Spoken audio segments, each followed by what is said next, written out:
Hey everybody, it's your old pal Chuck, and I'm back with another review. Now, since there's a little bit of a lull for me in the Rise of the Beast product, I thought we'd take a look at figures from the other Transformers movie. Actually, the other Transformers movie. We're going back to the Transformers, the movie. This is Autobot Hot Rod from the Walmart and Hasbro Pulse exclusive Retro G1 line. This is celebrating the '86 movie, finally giving us figures like Hot Rod in their proper animation designs as they were shown in the film. So really, for a lot of people, this is the first time we're getting a pink Hot Rod, or it's more like a maroon, or not even maroon, but like maybe a very bright maroon. But now, this figure, as well as Starscream, its wave mate, were available in stores for a very long time before Walmart decided to ship its pre-orders. And even then, my pre-order of Hot Rod was canceled, so I only had Starscream. And it took a while before they even had Hot Rod in stock. So yeah, that's why it's taken me a while to get this figure and to get the review to you, just because other things come up. But I'm really happy to have it.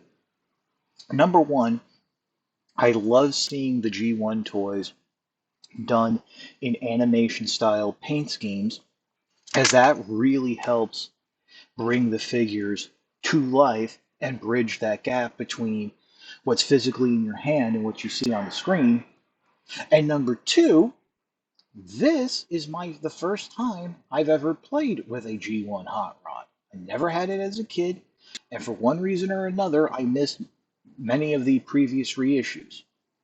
Now, right off the bat, I do believe this is the version of Hot Rod that was like, it's actually a combination of the original Hot Rod toy and the retool for the Target Master. The reason being is I'm pretty sure the original Hot Rod toy did not have the hole in the engine to hold a weapon, which you can do with either one of them.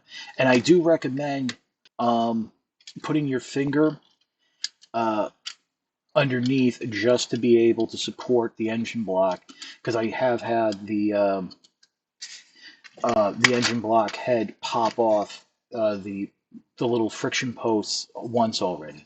But there you go. He does come with the two guns. They are molded in the same smoke gray plastic as the side pipes. It's kind of upsetting that there's no place to really store the extra gun. And I will say, for the price that you're paying for this, which is around $35, I feel they could have included the Target Master. Yes, that is not accurate to the movie, but still. What is nice though, you have rubber wheels that are pinned in, not mushroom cap. You have the die-cast feet, which on the Target Master version, I believe they had switched over to plastic wheels and plastic feet. So that's why I'm saying this is some sort of hybrid, unless I'm completely wrong, which, I've been in the past, and I'm sure 5 of you have already corrected me. Now, with those rubber wheels, it rolls freely and easily, like you would expect from a G1 car. Lots of fun. I got to even show you the instructions real quick, because the front here has like a little bit of a drawing. Now, I believe that drawing might be a little bit new, but it's based on the original box art.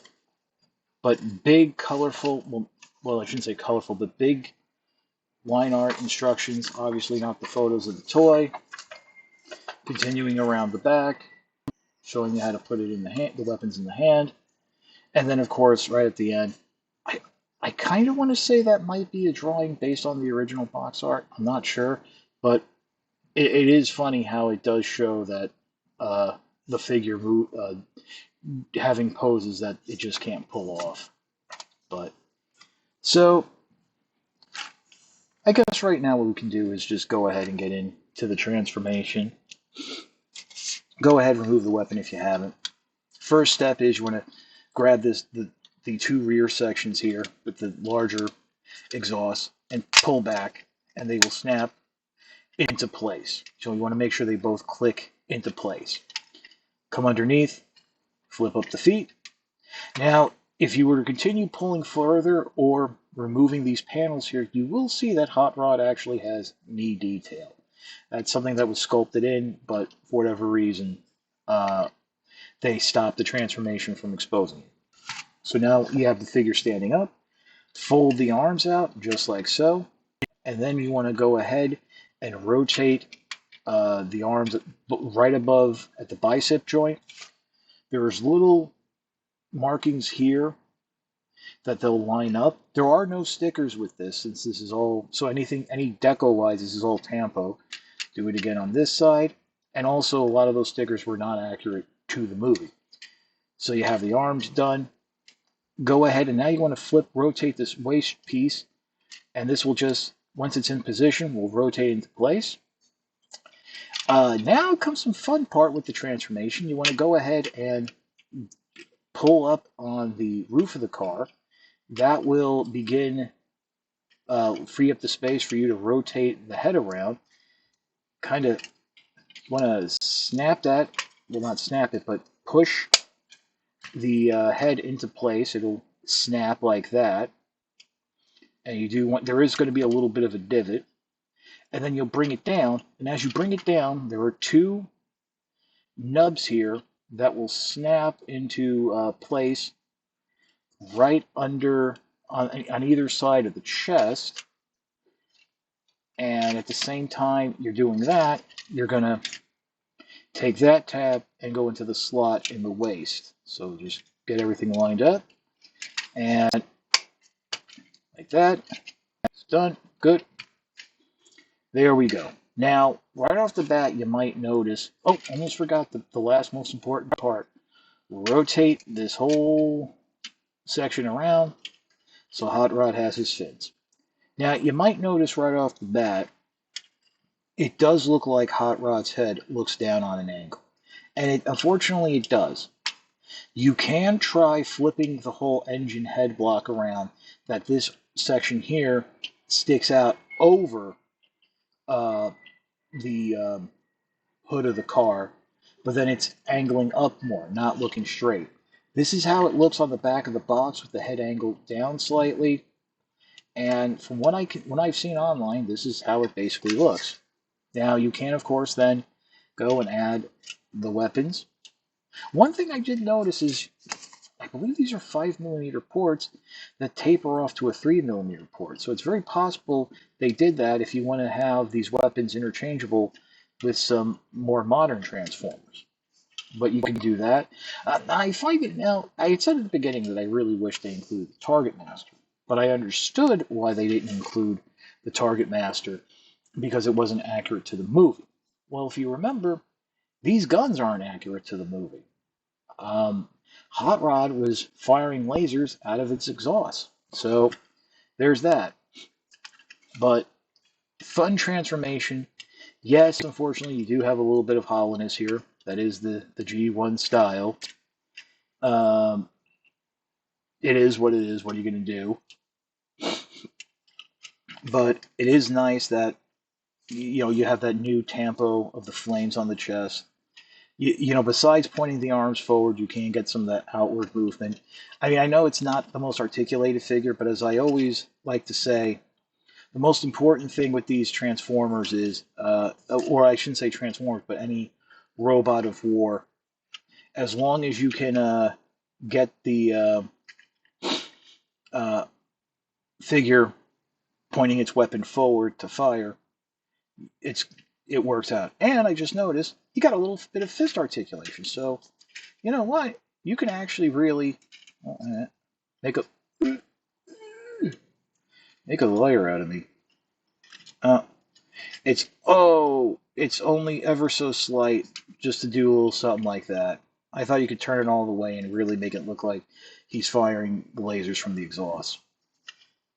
But other than that, this is basically what kids had to recreate their adventures with Hot Rod, which really were the first half of the majority of Transformers the movie, a couple of episodes in season 3, and then most of the Rebirth until he became a Target Master. So I guess there was a lot of makeup play. Um, that's about it. So how about we pause and we will come back with my final thoughts.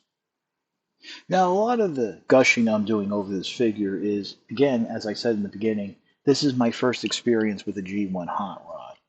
I've had the classics version, Power of the Primes, Legends class version, the Studio Series 86 version. Basically, if you have this figure as well as all the other releases of Hot Rod, you actually have every version, every style of how Hot Rod transformed from the movie to the end of Rebirth covered. That was something that was kind of funny that we realized when the Studio Series 86 figure came out. That, Hot Rod was really never drawn transforming the same way twice.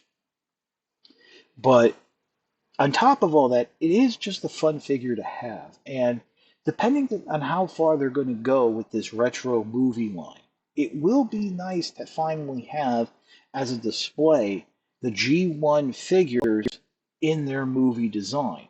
Something that really we didn't have back in the day for one reason or the other.